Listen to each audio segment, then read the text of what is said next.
placer estar aquí con ustedes y recuerdo que hace 14 años, un 4 de agosto, el pastor Evangelio Amado, no sé si acá detrás queda el bautisterio, pero en ese bautisterio tuve la oportunidad de bautizarme aquí en este templo y es una alegría estar aquí nuevamente con ustedes. En este momento vamos a inclinar el rostro allí donde estamos, vamos a hacer una oración para abrir la palabra de Dios. ¿Listo? Oremos. Querido Dios, Señor, en estos momentos queremos abrir tu palabra, queremos pedir tu permiso y que al hacerlo podamos recibir instrucciones para vida eterna. En el nombre precioso de Cristo Jesús, amén. Bueno, mis hermanos, las condiciones de este año no han sido fáciles para la mayoría de personas, pero ahorita hablaba con el hermano Jeremías, pero el evangelismo sigue, ¿sí o no?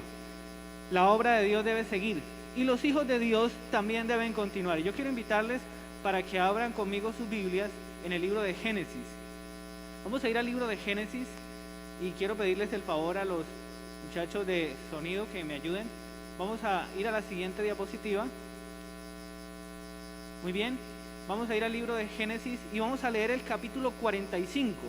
Génesis capítulo 45 nos traza la lectura bíblica para estos minutos y dice el versículo 5 en adelante. Génesis capítulo 45, versículo 5 en adelante.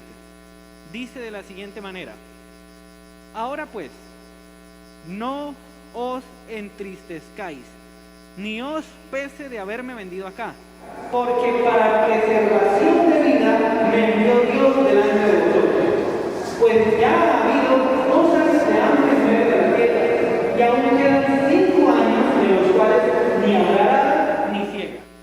Y Dios me envió delante de vosotros para preservaros posteridad sobre la tierra y para daros vida por medio de gran liberación. Y dice el versículo 8, vamos a continuar, versículo 8 dice: así pues, no me enviasteis vosotros acá, sino fue Dios que me ha puesto por padre de Faraón y por señor de toda su casa y por gobernador en toda la tierra de Egipto. Daos prisa, id a mi padre y decidle: así dice tu hijo José, Dios me ha puesto por señor de todo Egipto. Ven a mí, no te detengas.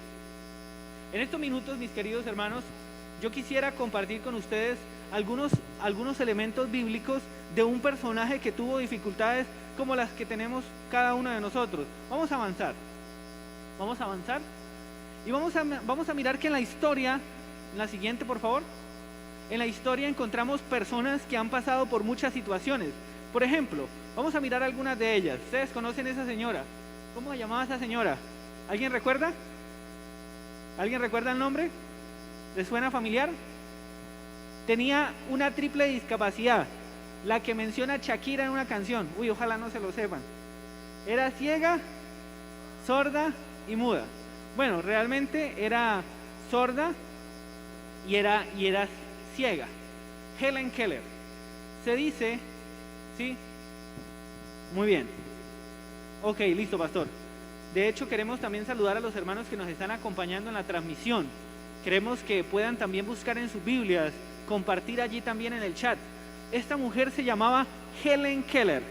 Helen Keller era una mujer que nació desde muy pequeñita con problemas con la visión.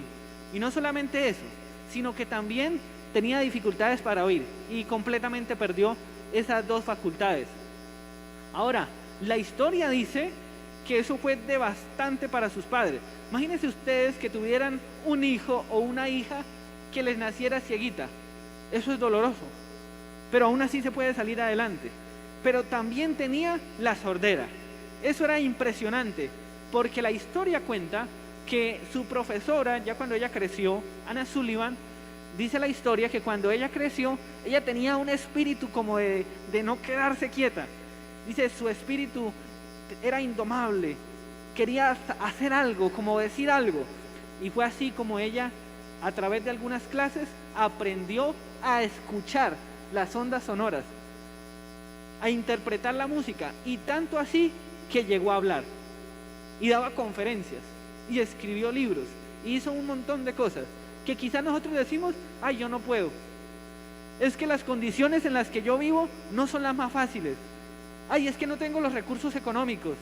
Y quizás nos quejamos de muchas cosas y decimos no podemos, pero recordemos que servimos a un Dios poderoso, un Dios que en su palabra, en el Salmo 37:37, dice: mira al íntegro, mira al justo, porque hay un final feliz para el hombre de paz. Dios desea para sus hijos lo mejor. Yo no creo que Dios desee para sus hijos lo peor. Ahora, eso no quiere decir que no pasemos por circunstancias difíciles, como Helen Keller, o como la historia de ese hombre que está en la parte de abajo. Tenía otro problema, no tenía brazos y no tenía piernas. Yo este año tuve, para los que de pronto me conocen un poco más, tuve lastimosamente un accidente y me partí dos huesos de la mano, del metacarpiano, 2 huesos metacarpianos. Y quizás fue para mí complicado pues parar un ritmo de vida que uno lleva y decir, bueno, ahora me toca tener cuidado, no puedo jugar básquetbol tan fácil, no me puedo volver a caer así porque me va a ir peor. Pero al mirar las historias de estos personajes, yo digo, bueno, si ellos pudieron, ¿por qué yo no puedo? Dios nos ha colocado en nuestros corazones el deseo de poder salir adelante pese a, y a eso se le llama resiliencia. Ahora, esta otra historia es de Todd Huston, un hombre que tiene una sola pierna y en varias ocasiones ha alcanzado el récord de subir los 50 picos más altos de Estados Unidos con una sola pierna. Impresionante. Vamos a avanzar y ahora vamos a mirar la historia de otro personaje, Bill Porter. Quizás ustedes no conocen mucho de este personaje, quizás es menos común que los anteriores. Sin embargo, Bill Porter nace en el año de 1932 en San Francisco y después se van a vivir a Oregon. Y cuenta la historia de Bill Porter que él era un muchachito que nació con una parálisis cerebral. Ahora, este muchachito tenía dificultades para interactuar, hablaba mal, no se expresaba bien, actuaba extraño y quizás para una madre también fue difícil. Pero dice la historia que la madre siempre le inculcó a este niño que él debía aprender a superar las burlas de sus amigos, las burlas de sus conocidos, y debería aprender a salir adelante solo. Y así fue. Y entonces, cuando ya era más o menos de 30 años de edad, cuenta la historia que lo llevó a la compañía Watkins para que le dieran un trabajo. Y adivine qué le dijo el gerente.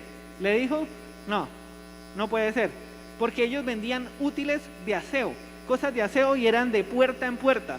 No se podía. Era imposible que una persona con estas capacidades fuera un vendedor. Sin embargo, al día siguiente la mamá volvió a llevar a Bill, y entonces el gerente, al ver que iban a estar viniendo todos los días, dijo, bueno, para quitármela de encima le voy a dar un trabajo. Y le dio la peor ruta, 16 kilómetros que ningún vendedor quería. Y pasó la mañana y tocó puertas. Yo no sé cuántos de aquí han colportado, pero yo me imagino Pastor Sedano tuvo la oportunidad de colportar, no sé, el pastor allá tuvo la oportunidad de colportar, o alguno de pronto, no sé, hermana Rosmira, ¿usted colportó en alguna ocasión? Bueno, pero eso no es fácil, ¿no? Tocar puertas y que a uno le digan no, que lo rechacen, que le digan no tengo tiempo.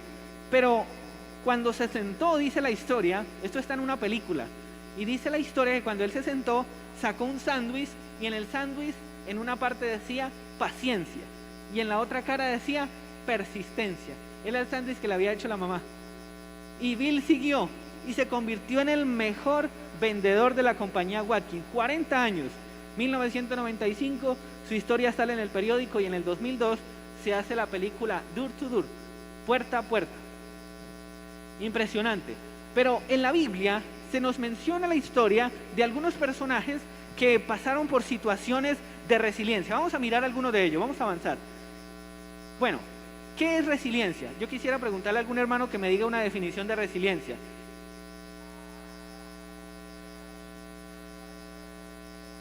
Capacidad de superar las dificultades. Muy bien, ¿alguna otra definición? ¿Quién tiene otra definición, hermano? Profe.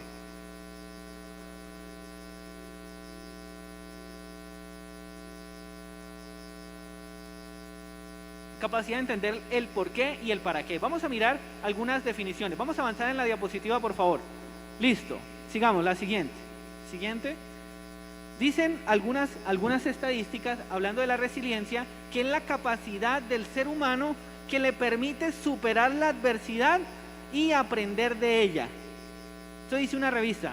Otra definición dice: los psicólogos y todos los especialistas relacionados en lo que es la psicología menciona que la resiliencia es la capacidad de superar las pruebas, dice allí también, superar también, sobreponerse a las dificultades, saber llevar las desgracias. Una revista adventista dice, vamos a mirar la siguiente. Dice, allí se ve mejor: la resiliencia es el proceso de adaptarse bien a la adversidad, a un trauma, tragedia, amenaza o a fuente de tensión. Ahora, ser resiliente no significa que uno nunca se va a poner triste. Es que yo soy resiliente, nunca lloro. No, es de humanos. Si usted se le pierde, si usted se le muere la mamá, eso da ganas de llorar. Por más resiliente que uno sea, uno es ser humano. Pero sí significa aprender de esa circunstancia. Vamos a avanzar. Vamos a la siguiente. Ahora, dice la Biblia que Esther, David, Daniel, sus amigos y otros personajes más pasaron por la prueba de fuego. Los metieron al foso de los leones, al horno de fuego, su vida estuvo en peligro, pero aún así confiaban en que había un Dios poderoso. Y aunque les tuviera que venir la muerte, aún ellos iban a seguir siendo fieles a Dios. Pero vamos a mencionar la historia de José. Cuando vemos la historia de José, encontramos algunas características que deben tener aquellos que pasen por dificultades y se hagan llamar cristianos resilientes. Vamos a mirar algunas características. La primera de ellos la encontramos en el libro de Génesis, y quiero invitarles para que me acompañen allí el libro de Génesis. Y no les voy a contar toda la historia. Yo creo que si ustedes pusiera a alguno de los niños que están aquí a contarme la historia de José, yo creo que se la saben mejor que yo. ¿Cuántos hermanos tenía José? ¿Cuántos? 12. Tenía una hermanita. ¿Cuántas mujeres eran las mujeres de Jacob? 4. ¿Ustedes se imaginan las conversaciones en la mesa? 4 mujeres. ¿Ustedes se imaginan las conversaciones de los niños? No, es que mi papá quiere más a mi mamá que a la suya. Yo me imagino ellos empezando a pelear ahí porque ellos pensaban que era el mejor o que eran el hijo favorito. Pero dentro de todos los hijos había un hijo favorito de José, de Jacob. ¿Cuál era ese hijo? José. Muy bien. Vamos a ir allí al libro de Génesis, el capítulo 37, el versículo 28. Génesis capítulo 37, versículo 28. Y dice allí: y cuando pasaban los madianitas, mercaderes, sacaron ellos a José de la cisterna. ¿Por qué estaba José en una cisterna? ¿Por qué estaba él allá metido? Porque es que los hijos de Jacob le tenían envidia a José. Bueno, y José también es que tampoco evitaba. Cuando tenía un sueño, iba y se los contaba rapidito. No, es que yo soñé que 11 estrellas, el sol y la luna se inclinaban ante mí. Ok, veían en José también una persona que buscaba el protagonismo. Y eso no es fácil. Y ustedes quienes tienen hijos, o todos que hemos sido hijos, sabemos cómo cuando un papá es un poquito favorito con el otro, pues el otro le da envidia. Algunos especialistas estudian cómo la conducta de un niño chiquito, aún de 3, 4 años, ya se determina cuando llega un bebé. Cómo cambia la manera de relacionarse con los papás. Él siente que ya el centro de atención no es él, sino es su hermanito más pequeñito. Y empiezan a surgir conflictos, empiezan a surgir peleas. Ahora dice el texto, en el versículo 28, la última parte dice: y le vendieron a los ismaelitas por 20 piezas de plata, y llevaron a José a Egipto. Después Rubén volvió a la cisterna y no halló a José adentro, y rasgó sus vestidos. Y dice los versículos siguientes que le enviaron la túnica de colores a su padre llena de sangre, para decirle que es que una mala bestia lo devoró. A José le pudieron haber quitado su traje, su túnica de pieles. Cuando tuvo la tentación, la esposa de Potifar le quitó la ropa. pero lo que no le podían quitar era la justicia de Dios en su vida. Aunque José era un joven con muchos errores, 17 años, dicen algunos comentadores que posiblemente tenía José en ese entonces, 17 añitos. Yo creo que cuando uno tiene 17 años, yo tenía más o menos 17, 18 cuando me fui a estudiar a la universidad. Y cuando yo me monté en el bus y iba de camino, yo decía, bueno, ¿y con qué voy a comer? Mi mamá no tiene para enviarme plata, ¿y cómo voy a vivir? Y uno se hace preguntas en esa etapa. Quizás uno está explorando, y José quizás tenía sueños. No sé si José viviera en nuestros días, si José quería entrar a la universidad, no sé si quería estudiar teología, o no sé si de pronto quería estudiar medicina, no sé. Ahora, no llevaba ni siquiera WhatsApp, iba incomunicado, como si lo hubieran secuestrado. Era un trauma, era algo difícil para él. Pero mira lo que dice la sierva de Dios hablando de la experiencia de este personaje José. Dice, su alma se conmovió y tomó la alta resolución de mostrarse fiel a Dios y de obrar en cualquier circunstancia como convenía un súbdito del Rey de los cielos.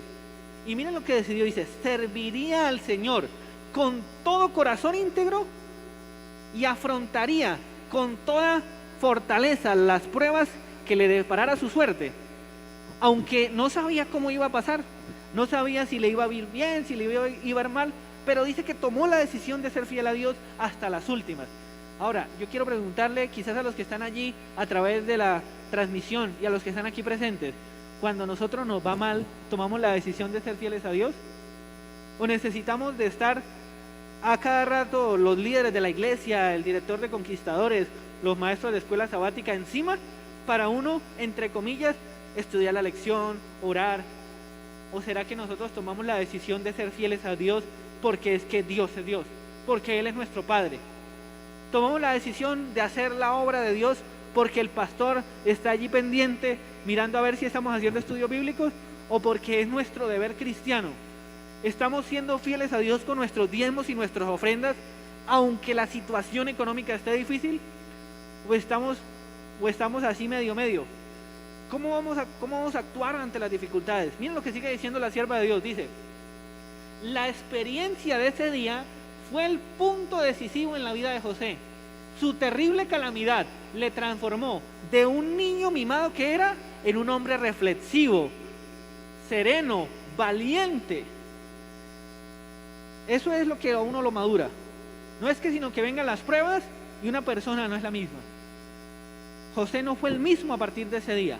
Ahora, sigue diciendo en la página 223, ¿cómo pudo José dar tal ejemplo de fidelidad, de firmeza de carácter, de rectitud, de sabiduría en sus primeros años?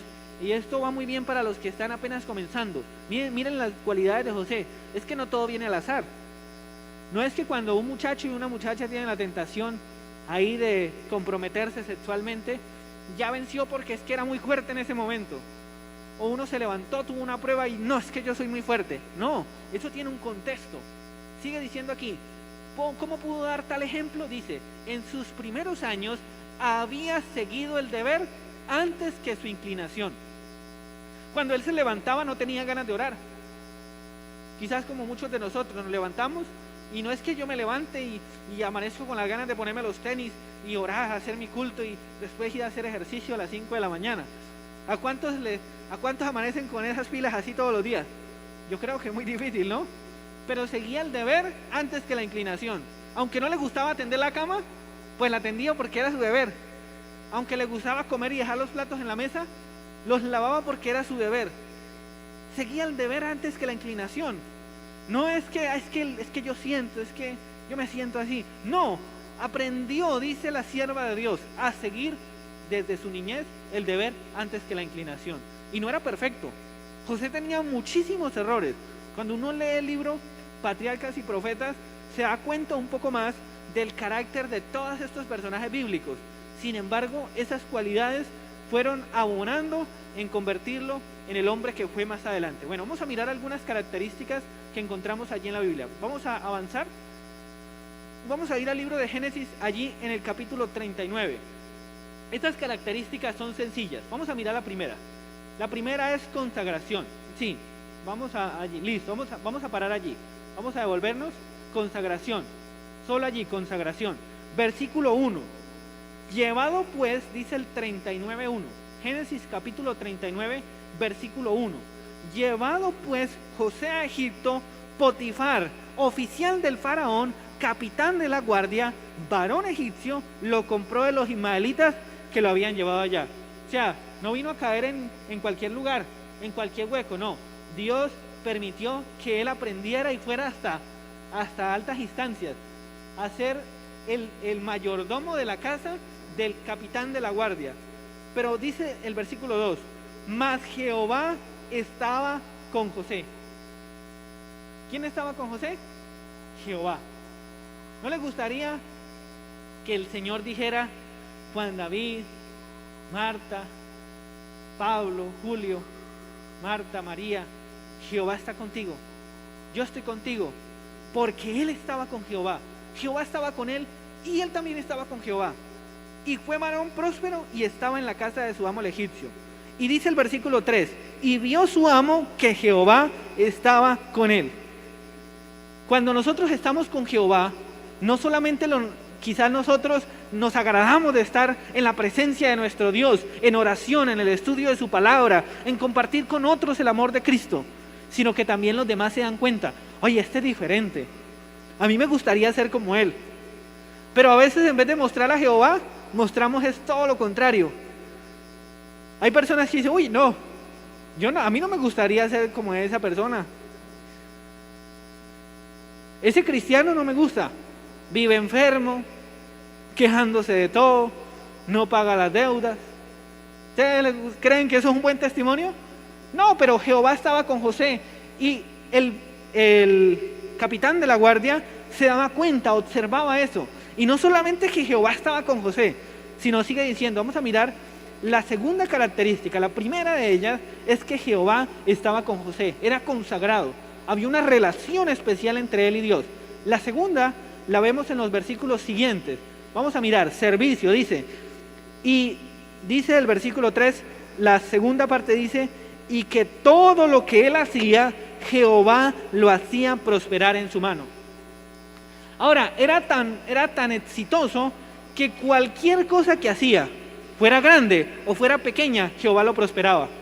Imagínense ustedes que nosotros podamos tener esa determinación de servir a Dios y que Dios nos ayude a ser fieles y a salir adelante en cada aspecto de nuestra vida. Ahora dice el versículo 4, hacía yo José gracia en sus ojos y le servía. ¿Quién le servía? José. José servía a Potifar, José servía a Dios. Y dice, y le hizo mayordomo de su casa y entregó su poder todo lo que tenía. Y aconteció que desde cuando le dio el encargo de su casa y de todo lo que tenía, Jehová bendijo la casa del egipcio a causa de José, y la bendición de Jehová estaba sobre todo lo que tenía, así en casa como en el campo. Y dejó todo lo que tenía en mano de José, y no se preocupaba de nada, sino del pan que comía. Y José era de hermoso semblante y bella presencia. Algunos estudiosos bíblicos dicen que cuando una frase o una experiencia se repite constantemente en una porción pequeña, es porque Dios quiere enfatizar algo especial. Y si ustedes notaron en esos versículos, ahí se repetía algo, que José era prosperado en todo lo que hacía, y que él, el capitán de la guardia, encargó a José de todo lo que tenía, todo. ¿Cuántas veces se repite? Por lo menos 4 veces. Era fiel en todo lo que hacía, y todo lo que José hacía, Jehová los prosperaba. Era fiel en las cosas grandes, en las cosas pequeñas, cuando lo veían y cuando no lo veían. Tercera característica. Vamos a continuar la lectura. Capítulo 39, y vamos a mirar los siguientes versículos. Versículo 7. Aconteció después de esto, que la mujer de su amo puso sus ojos en José. Ay, pero es que no todo puede ser color de rosa. Todo estaba saliendo tan bien, pero siempre llegan los obstáculos en el camino. Y eso es lo que pasa con nosotros. ¿Cuántos se imaginaban este año que iba a ocurrir una pandemia? Yo creo que muy pocos, ¿no? Cuando comenzó este año, yo no sabía que mi abuela iba a morir. no sabía que yo me iba a partir la mano. Quizás muchos de ustedes no sabían cosas que le pasaron este año, pero como José podemos tomar la determinación de ser fieles a Dios, tanto en las buenas como en las malas. ¿Qué es lo que promete una pareja cuando se casa? ¿Qué es lo que le dicen? Que debe estar en las buenas y en qué, y en las malas. Pero eso de las malas como que se les olvida a algunos, y entonces solamente quieren estar en las buenas. Pero hay que aprender también a luchar y a salir adelante en las malas. Y con Dios es igual, no solamente ser fieles a Dios en las buenas, aunque algunos en las buenas se olvidan de Dios, pero también estar fieles a Dios aún en las malas. Y es que en las malas y en las buenas, no en las medias, es cuando uno prueba quién es amigo de quién. ¿Cuál es el amigo de nosotros? El que está con nosotros en las malas, pero también en las buenas. Porque en la cotidianidad, en lo básico, todo está bien. Como todos los días comemos, como todos los días tomamos agua, como todos los días respiramos, no pasa nada. Pero cuando una persona está ya entubada y no puede respirar, y eso que era cotidiano, respirar, se vuelve ahora una dificultad, ahí sí, ay, Dios mío, Dios mío. Cuando eso cotidiano, comer, desayunar, almorzar y cenar, llega el momento en el que ya no hay nada ya en la alacena, y no hay ni un peso para comprar ni siquiera una panela, ahí sí hay, Dios mío, Dios mío. Pero Dios es tan bueno que aún en esas circunstancias está dispuesto a escucharnos. Vamos a mirar qué pasó allí en esta situación. Dice la Biblia que esta mujer, la esposa de Potifar, puso sus ojos en José y empezó a caerle y empezó a acecharlo. Y dice el texto que lo hacía todos los días y le decía: mira, es que estamos solos en casa, acuéstate conmigo. Y entonces José le dice: no, ¿cómo se le ocurre? No hay otro mayor que yo en esta casa, y mi amo no me ha reservado ninguna cosa sino a ti, por cuanto tú eres su mujer. ¿Cómo voy a hacer este mal y voy a pecar contra Dios? Era leal, ahí nadie lo estaba viendo, y puede ser que nadie se daba cuenta, pero él sabía que Dios sí lo estaba viendo, y fue leal tanto a Dios como fue leal también a su amo. ¿Cuántos somos leales nosotros a nuestros líderes? ¿O será que cuando no nos ven le damos la puñalada por la espalda? ¿O a nuestro jefe en el trabajo? ¿O somos leales con las personas que nos dicen un secreto? Todas estas características deben de ser evidentes en los momentos de una persona resiliente.